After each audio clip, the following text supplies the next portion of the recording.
तो बच्चों आज हम मैकेनिकल प्रॉपर्टीज में ऑफ सॉलिड्स इलास्टिक लिमिट के बारे में पढ़ेंगे। व्हाट इज इलास्टिक लिमिट, क्या होती है बच्चों इलास्टिक लिमिट, इसके बारे में डिस्कस करेंगे। तो बच्चों इलास्टिक लिमिट एक मैक्सिमम स्ट्रेस की वो वैल्यू है जिसमें कोई इलास्टिक बॉडी अपने ओरिजिनल शेप और साइज को रिकवर कर ले, तो ऐसी मैक्सिमम स्ट्रेस को हम लोग क्या कहेंगे, इलास्टिक लिमिट। जैसे कोई बॉडी है रबर की, सपोज दैट ये रबर वायर है, इस पर स्ट्रेस लगा हुआ है, मैक्सिमम स्ट्रेस या स्ट्रेस हम एक्सटर्नल फोर्स अप्लाई किया, डिफॉर्मिंग फोर्स, और ये स्ट्रेच होकर के थोड़ी सी लेंथ क्या हो गई, इंक्रीज कर गई, लेंथ क्या हुई, इंक्रीज कर गई, और इसमें भी क्या होगा, एक रेस्टोरिंग फोर्स सेटअप होगा पर यूनिट एरिया में, उसे हम लोग क्या कहेंगे, स्ट्रेस कहेंगे। तो स्ट्रेस क्या होती है, वो अपने ओरिजिनल शेप को रिकवर करने के लिए होता है और साइज को रिकवर करने के लिए। जैसे रबर को स्ट्रेच किया, वो क्या हुआ, एक्सटर्नल फोर्स यानी डिफॉर्मिंग फोर्स की वजह से स्ट्रेच हो गया। तो अब उसको जैसे डिफॉर्मिंग फोर्स रिमूव करोगे, वो उसमें स्ट्रेस सेटअप हो चुका है इंटरनल उसके अंदर, वो स्ट्रेस क्या करेगा, रिकवर करेगा। तो मैक्सिमम स्ट्रेस, वो मैक्सिमम स्ट्रेस जिसमें कि वो बॉडी अपने ओरिजिनल साइज और शेप को रिकवर कर ले, तो मैं कह सकता हूं the maximum stress in which body recovers original shape and size, वही क्या होती है बच्चों, इलास्टिक लिमिट होती है। ओके, तो फिगर ड्रॉ करके आप लोग इसको नोट कर ले, short note, the maximum stress in which body recovers original shape and size. ठीक है ना, नोट करें। तो बच्चों अब हेडिंग रहेगा Hooke's law. Hooke's law, Hooke's law क्या है बच्चों, जरा ध्यान समझिएगा। हुक्स लॉ, हुक्स का पूरा नाम रॉबर्ट हुक है। इन्होंने सबसे पहले दिया था एक्सटेंशन और लोड के बीच रिलेशनशिप। किसके बीच, इन्होंने अपना जो लॉ दिया है हुक्स लॉ, जिसे हम लोग स्टडी करेंगे, इस टॉपिक में यूज करेंगे, उससे पहले इन्होंने एक कॉन्सेप्ट दिया था कि एक्सटेंशन। एक्सटेंशन मतलब क्या होता है, एक तरह से स्ट्रेचिंग, ठीक है ना, स्ट्रेचिंग को ही लोग क्या बोलते हैं, एक्सटेंशन। तो एक्सटेंशन और लोड, लोड मतलब एक तरह से फोर्स के बीच एक रिलेशनशिप दिया गया है। उन्होंने बताया कि extension is directly proportional to load. ये उन्होंने बताया, किसने, रॉबर्ट हुक ने, और उन्होंने इसके बीच ग्राफ प्लॉट किया एक्सटेंशन और लोड के बीच। इधर लिया एक्सटेंशन और इधर लिया लोड, तो दोनों के बीच एक स्ट्रेट लाइन ग्राफ मिलता है। डायरेक्टली प्रोपोर्शनल रहेगा तो बच्चों एक स्ट्रेट लाइन ग्राफ होती है, मतलब जैसे से एक्सटेंशन लोड बढ़ेगा, लोड इंक्रीज करेगा, एक्सटेंशन भी इंक्रीज करेगा, लोड और इंक्रीज किया, एक्सटेंशन और इंक्रीज करेगा। इस तरह से ग्राफ प्लॉट करोगे तो एक स्ट्रेट लाइन मिलता है। क्या मिलता है, एक स्ट्रेट लाइन, एक्सटेंशन और लोड के बीच ग्राफ प्लॉट करने पर। ओके, तो इन्होंने ये कॉन्सेप्ट बताया पहले बाय प्रैक्टिकली देख करके। एक स्प्रिंग था, स्प्रिंग में कोई वेट लटका दिया, तो क्या हुआ, स्प्रिंग का जो पॉइंटर था स्केल, वो थोड़ा सा इंक्रीज किया स्प्रिंग सिस्टम। ओके, लोड का वैल्यू और बढ़ा दिया, थोड़ा और इंक्रीज कर दिया, लोड और बढ़ा दिया और बढ़ा, जैसे जैसे लोड इंक्रीज बढ़ा रहे हैं वो इस एक्सटेंशन क्या हो रहा है, इंक्रीज कर रहा है। बाय एक्सपेरिमेंटली ये चेक किया और ये बताया। तो बाद में 1807 में थॉमस यंग, फुल नेम क्या है इनका, थॉमस यंग, ये यंग के नाम से फेमस है। किसके नाम से, यंग के नाम से फेमस है। इनका पूरा नाम क्या है, थॉमस यंग, ठीक है ना। इन्होंने 1807 में ये बताया कि जो स्ट्रेन होता है, क्या होता है, स्ट्रेन, वो डायरेक्टली प्रोपोर्शनल होता है एक्सटेंशन की। According to Young, strain is directly proportional to extension. Clear है, मतलब जो एक्सटेंशन है इंक्रीजिंग लेंथ वो स्ट्रेन पर डिपेंड करता है। ध्यान समझो, ये थॉमस यंग ने कहा ऐसा, थॉमस यंग ने बोला।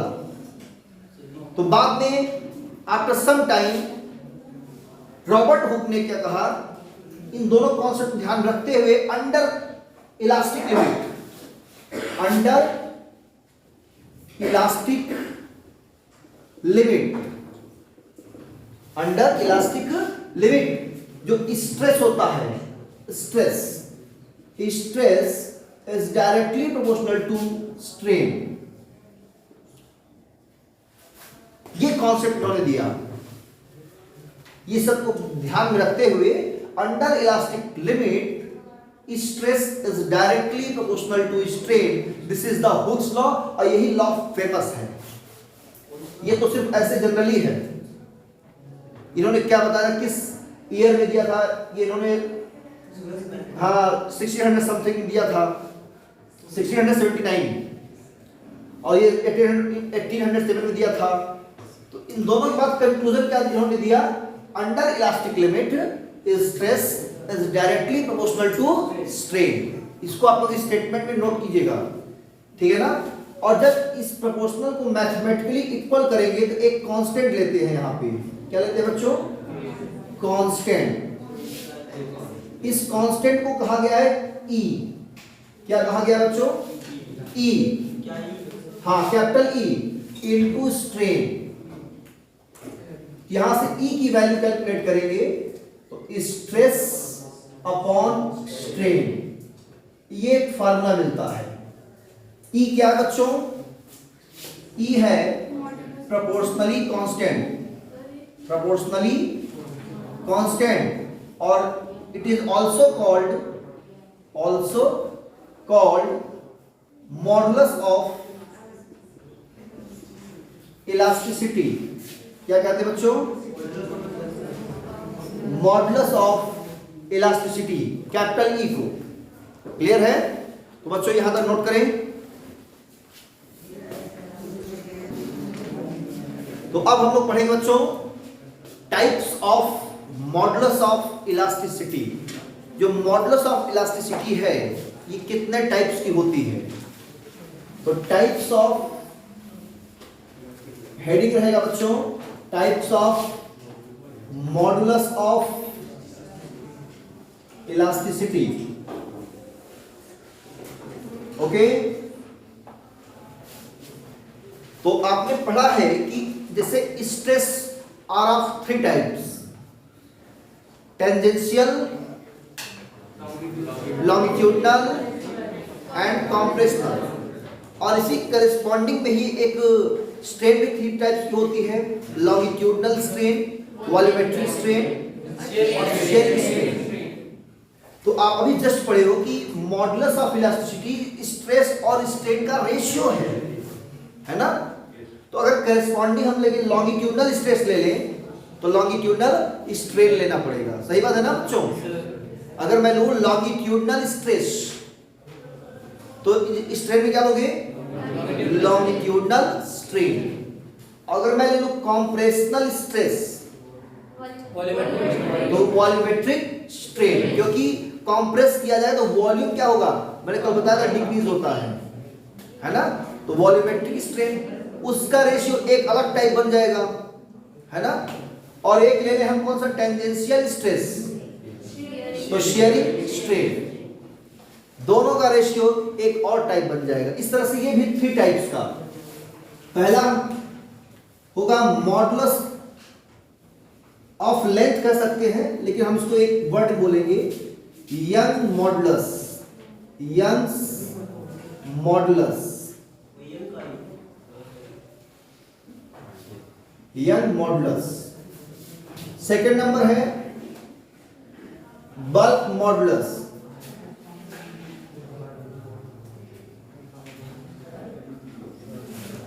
थर्ड नंबर है शियर मॉडुलस।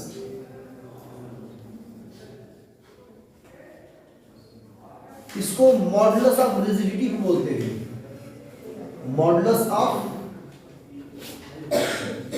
रिजिडिटी। ओके, तो ये भी 3 टाइप्स का, Young's modulus, bulk modulus, shear modulus, या इसी को मॉडुलस ऑफ रिजिडिटी कहते हैं। यंग मॉडुलस का जो सिंबल होता है कैपिटल वाई होता है, इसका कैपिटल के, इसका eta. Modulus of rigidity greek letter है बच्चों, ईटा से रिप्रेजेंट करते हैं, ईटा। ओके, अब यहां से इसका फार्मूला लिखेंगे, बात नहीं। अगर हम लेंगे लॉन्गिट्यूडनल स्ट्रेस तो उसके करेस्पॉन्डिंग में लॉन्गिट्यूडनल स्ट्रेन, तो यंग मॉडुलस का फार्मूला बन जाएगा। यंग मॉडुलस क्या होगा? Longitudinal stress upon longitudinal strain. तो फर्स्ट हेडिंग डाल दीजिए आप लोग, कौन सा? Young modulus, first number heading, और उसका फार्मूला ये बन जाएगा। अब यहां मान लेते हैं कोई वायर है मेरे पास, क्या है? वायर, जिसकी लेंथ क्या है? एल है, और इसका रेडियस कितना है? स्मॉल आर है। Cross sectional area capital A, radius कितना? Small R, length L. इससे हम एक लोड मतलब एक वेट क्या करें? इसमें सस्पेंड कर देते हैं, ठीक है ना? तो ये क्या होता है? थोड़ा सा इसकी लेंथ क्या होगी? इंक्रीज कर जाएगी, है कि नहीं? ये लोड कितना है हमने मान लिया, m मास का है, तो वेट कितना होगा? mg। mg क्या करेगा? फोर्स का वर्क करेगा। नॉर्मली फोर्स है इस पर, ऐसा ये फोर्स नॉर्मली एक्ट कर रहा है इस क्रॉस सेक्शनल एरिया पर, नॉर्मली फोर्स है ये। भाई ये ऐसे वायर है, इस पर फोर्स वेट लटकाएंगे तो फोर्स जो वेट होगा वही फोर्स है, और वो फोर्स क्या है? इस एरिया क्या है? नॉर्मली है, बिल्कुल। कैसा है ये? Normally, perpendicular. तो लॉन्गिट्यूडनल स्ट्रेस कैसे निकालोगे? Force upon area. तो लॉन्गिट्यूडनल स्ट्रेस ये आएगा फोर्स बाय एरिया,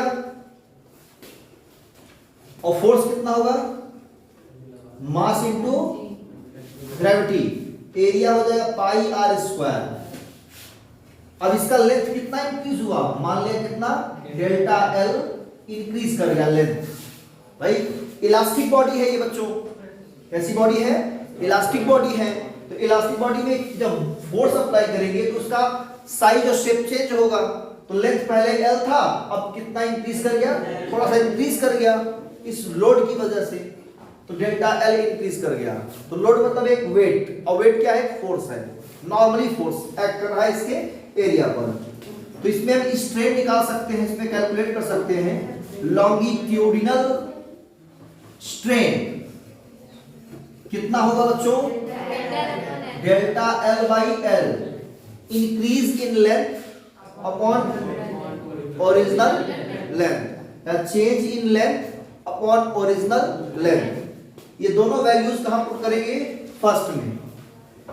तो by equation first y is equal to mg by pi r square by delta l by l। l का मल्टीप्लाई ऊपर होगा, ये इसका मल्टीप्लाई यहां पे, तो mg l by pi r square delta l। ये है यंग्स मॉडुलस का फार्मूला। इसका बच्चों एक्सपेरिमेंट भी होगा, आपके प्रैक्टिकल में है। यंग मॉडुलस का एक्सपेरिमेंट होगा, कराऊंगा प्रैक्टिकल, डोंट वरी। तो y इक्वल टू फार्मूला याद रखना mgl by pi r square delta l। यहां तक नोट करो बच्चों पहले।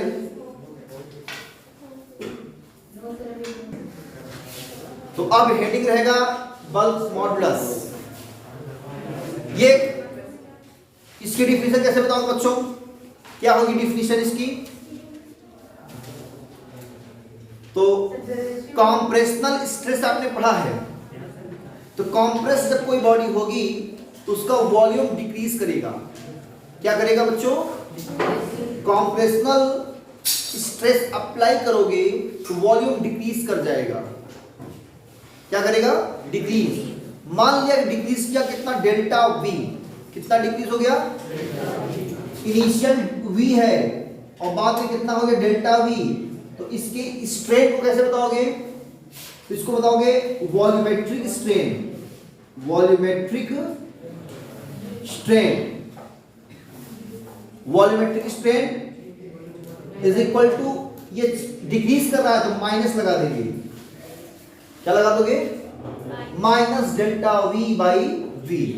और जो कॉम्प्रेशनल स्ट्रेस है वो स्ट्रेस एक तरह से प्रेशर का वर्क करेगा। किसका वर्क करेगा? प्रेशर है, क्योंकि वो फोर्स पर यूनिट एरिया, मतलब नॉर्मली फोर्स अप्लाई हो रहा है। ये मान लो कोई बॉडी है ऐसे, इसको ऐसे कॉम्प्रेस किया जा रहा है इस तरह से, तो एक तरह से ये प्रेशर अप्लाई हो रहा है, ठीक है ना? तो यहां पे जो कॉम्प्रेशनल है, कॉम्प्रेशनल स्ट्रेस, इसको आप लोग नॉर्मल स्ट्रेस भी कह सकते हो। क्या कह सकते हो? Normal stress. तो ये हो जाएगा आपका एक फोर्स अपॉन एरिया, मतलब प्रेशर। क्या हो जाएगा? प्रेशर। तो दोनों का रेशियो, इसको के से रिप्रेजेंट करेंगे तो normal stress upon volumetric strain. Normal stress to the volumetric strain, इन दोनों का रेशियो बल्क मॉडुलस होता है। क्लियर है? बोलो। नॉर्मल स्ट्रेस या कॉम्प्रेशनल स्ट्रेस, इसके करस्पॉन्डिंग में नहीं पढ़ाए थे स्ट्रेस के टाइप्स?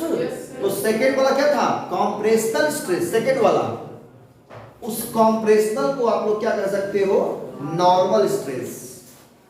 एक ही बात है दोनों। और नॉर्मल स्ट्रेस मतलब जैसे प्रेशर अप्लाई कर रहे हो, तो वॉल्यूम क्या करेगा? उसको डिक्रीज कर जाएगा। बोलो। प्रेशर अप्लाई, वॉल्यूम क्या पूरा डिक्रीज करेगा।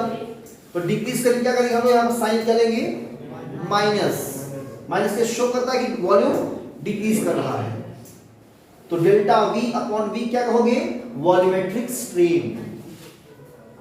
और ये फोर्स बाई एरिया, प्रेशर, दोनों का रेशियो कैलकुलेट कर लो, वो बल्क मॉडुलस की डिफिनेशन हो जाएगी, के की वैल्यू। तो K equal to normal stress by volumetric strain, इसकी वैल्यू पी प्रेशर और minus delta V by V. V जाएगा ऊपर तो P V minus P V by delta V. ये फार्मूला बन जाएगा किसका? ओके, ये नोट करिए।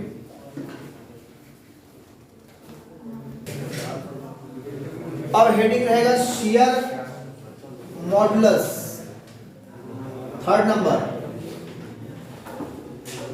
इसे हम लोग ईटा से रिप्रेजेंट करते हैं। किससे? ईटा से। तो जो लास्ट वाला स्ट्रेस और स्ट्रेन पढ़ाया गया था आप लोग को, लॉन्गिट्यूडनल नहीं, टेंजेंशियल, मतलब जो सरफेस के टेंजेंशियल एक्ट करता हो स्ट्रेस या फोर्स। तो tangential stress upon sharing strain, यही करस्पॉन्डिंग इनका जो रेशियो आएगा, इसी बोलते हैं कौन सा मॉडुलस? शियर मॉडुलस, या मॉडुलस ऑफ रिजिडिटी भी बोलते हैं इसको। यही फार्मूला है इसका। अब इसके लिए हम एक फिर से डायग्राम बनाइए क्यूब का। देखो ये मेरे पास एक क्यूब है बच्चों, ये क्या है? क्यूब। क्या है? क्यूब। अब बना देते हैं अच्छे से, फिर आप लोग नोट कीजिएगा। ये क्यूब है, इसका इस सरफेस का एरिया कितना है? कैपिटल ए है। एरिया कितना है? Capital A. इस पर एक टेंजेंशियल फोर्स अप्लाई हुआ। कौन सा force? Tangential force F, area A पर। तो इसका स्ट्रेस कितना होगा? Force upon area. अब ये बॉडी ये रेस्ट पे रहेगी, ये बॉडी थोड़ा सा साइज और शेप दोनों क्या होगा? चेंज हो जाएगा। तो बॉडी थोड़ी सी ऐसी हो जाएगी,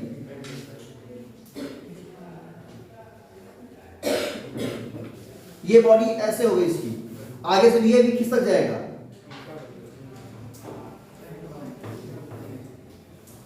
ऐसे बॉडी क्या होगी? थोड़ी सी ऊपर से शेप चेंज हो जाएगा।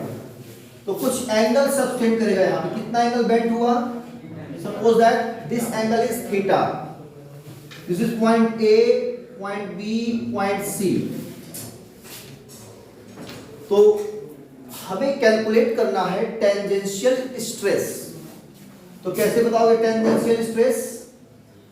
टेंजेंशियल स्ट्रेस फार्मूला वही होगा, फोर्स अपॉन एरिया। अब शेयरिंग स्ट्रेन क्या होता है? मैंने पढ़ाया था आप लोग को। सपोज दैट ये लेंथ कितना इंक्रीज करता है? डेल्टा एल, और इसकी ये लेंथ कितनी है? एल है। सपोज ये लेंथ एल, ये लेंथ एल, लेंथ क्या होगा? सेम होगा। और ये ऊपर से कितना अपना साइज चेंज किया? डेल्टा एल, ये इधर से इंक्रीज कर गया। ये जो लेंथ थी एल, ये भी थी, सब एल है। क्यूब में क्या होता है? All sides are equal. तो ये एल है, तो एल में कितना इंक्रीजिंग कर गया? डेल्टा एल इंक्रीज हो गया। तो साइज की चेंज हो गई, शेप भी चेंज हो गया। तो इसमें जो रेस्टोरिंग फोर्स पर एरिया होती है, इसे क्या कहते हैं? Tangential stress, force by area. अब शेयरिंग स्ट्रेन कैसे कैलकुलेट करेंगे? शेयरिंग स्ट्रेन, तो मैंने स्ट्रेन बताया था, थीटा जितना एंगल बेंट होता है वही एंगल क्या है? वही स्ट्रेन है। थीटा यहां भी स्ट्रेन है, और थीटा वेरी स्मॉल होता है। थीटा क्या होता है? Very small. और जब एंगल वेरी स्मॉल हो तो अप्रॉक्सीमेट उसके राउंड ऑफ करके tan थीटा के इक्वल लेते हैं। किसके इक्वल? tan थीटा के। तो ये round off approximately equal to tan theta हो जाएगा। कितना होगा? tan theta. अब इस ट्रायंगल से हम tan थीटा कैलकुलेट कर सकते हैं। तो tan थीटा कितना होगा? Delta L perpendicular upon base. ये परपेंडिकुलर हो जाएगा ना बच्चों? Perpendicular upon base, delta L by L.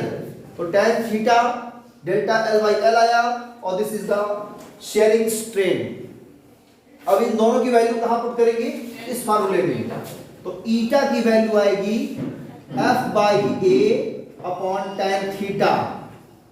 F by A tan theta, और tan थीटा की वैल्यू रखेंगे delta L by L, F by A into delta L by L. ये formula मिलेगा मॉडुलस ऑफ रिजिडिटी का। Okay, तो तीनों modulus हमने यहां पे कंप्लीट करा दिए हैं आप लोग को। फार्मूला सबका आप लोग ने नोट कर लिया है, याद रखना, और इन सब पर न्यूमेरिकल आंसर को करना है खुद से। आपके बुक में क्वेश्चन दिया गया है, आप लोग नोट करके सॉल्व कीजिए सेल्फ। इसका यूनिट सब एक ही होगा सबका, चाहे यंग मॉडुलस हो, बल्क मॉडुलस हो, और मॉडुलस ऑफ रिजिडिटी या शियर मॉडुलस, सबका यूनिट न्यूटन पर मीटर स्क्वायर, डायमेंशन जो प्रेशर का होता है। यहां तक नोट करें। इसके बाद हम लोग पढ़ेंगे elastic potential energy in stretching wire.